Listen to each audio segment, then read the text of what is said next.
Namaskar, this is Akhiles Bhargava. Welcome to Tit-bits on Business and Finance with me.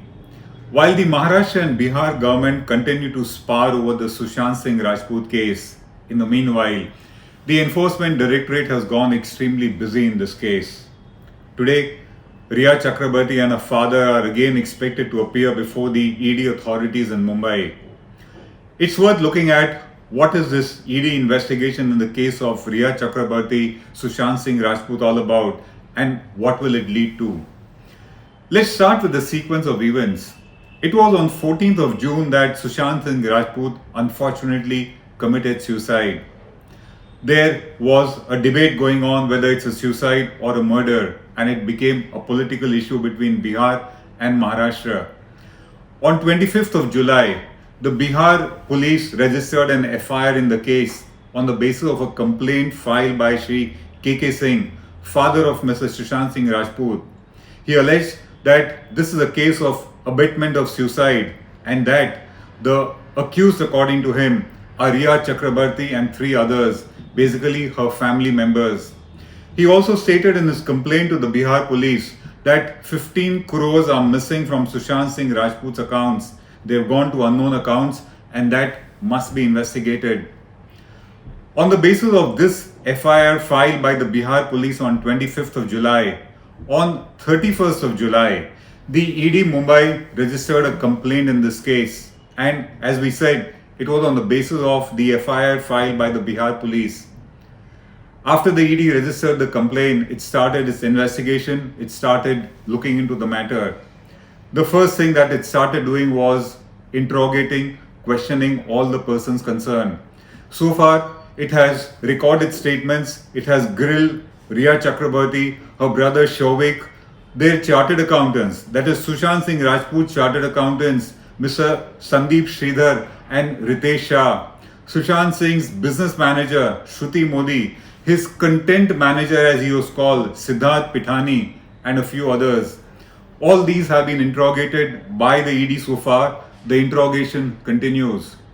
Last Friday, Rhea Chakraborty and her brother Shovik were interrogated by the ED in Mumbai for 8 hours. And then last Saturday, which is day before yesterday, from noon to 6 in the morning on Sunday, which is for 18 hours, her brother Shovik was questioned by the Enforcement Directorate.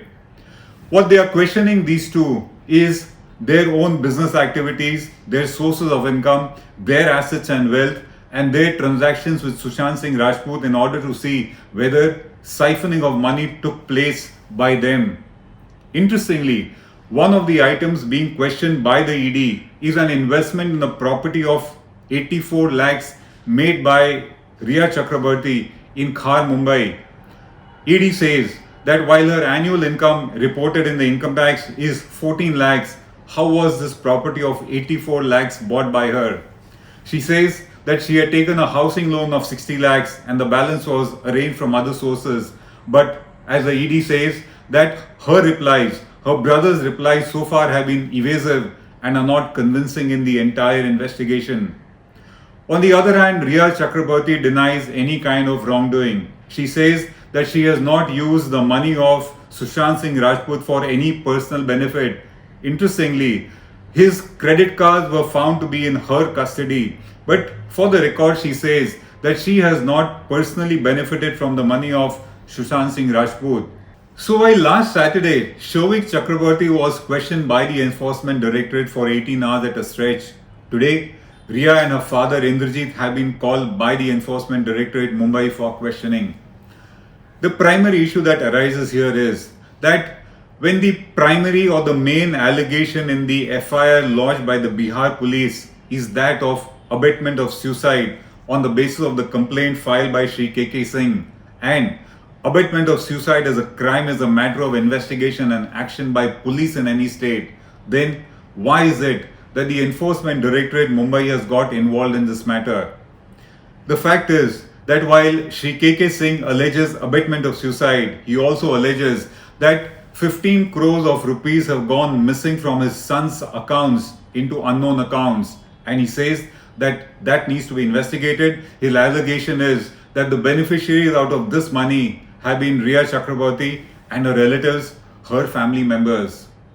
Let me point out, the ED's domain, the ED's jurisdiction came from the FIR lodged by the Bihar police, and now its main job is to see whether there is any kind of a siphoning of funds that took place and whether there is a nexus between such siphoning of money and the abatement of suicide if at all it took place.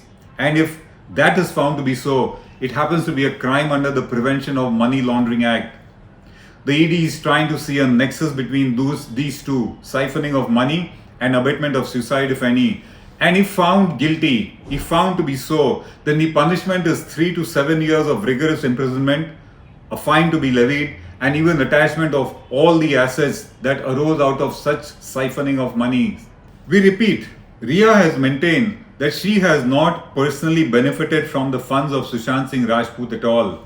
That now is a matter of investigation by the Enforcement Directorate, and let's see what evidence and what findings come out of it. The next question that comes is, would such siphoning have taken place? Would such transactions have taken place between Rhea and Sushant Singh Rajput? And how would they have taken place? The amount involved is not small, it is 15 crore rupees. The fact of the matter is that Rhea has herself admitted before the authorities that she was in a live-in relationship with Sushant Singh Rajput. If reports are to be believed, they were also going to get married. That of course did not take place. And when there was such a intimate and direct close relationship between Sushant and Rhea, the chances of financial transactions having taken place are of course extremely likely, and they would have taken place. After all, Sushant Singh Rajput was a reasonably successful actor and a man of good means, as we now see, and financial transactions between him and Rhea and her family would certainly have taken place according to us. How would such transactions have taken place?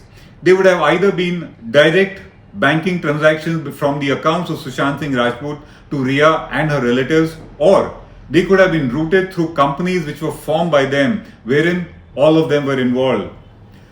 In order to check whether there were any such entities, we went through the records of the Ministry of Corporate Affairs, and we did that to see which are the companies where Sushant, Rhea Chakraborty and Rhea Chakraborty are promoters or founder directors, and we found two such entities. The first one was an entity made in September 2019. It's a company called Vivid Rage Realytics Private Limited, and Realytics is spelt as RHEALITIX. It was a company perhaps meant for the benefit of Rhea Chakraborty, and its founder directors, promoters are Sushant Singh Rajput, Rhea Chakraborty and Shovik himself. The second was a company formed in January 2020. It's a company called Front India for World Foundation, and its promoters are Sushant Singh Rajput and Shovik Chakraborty.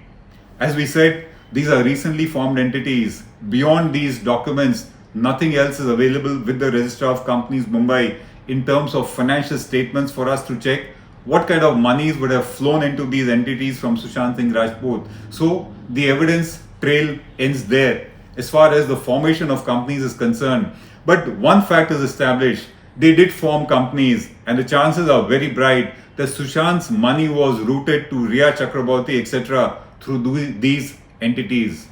What will be the larger picture that emerges here? We're talking about the picture in terms of what will be the investigations of ED, what turn will they take, and what will be the findings like.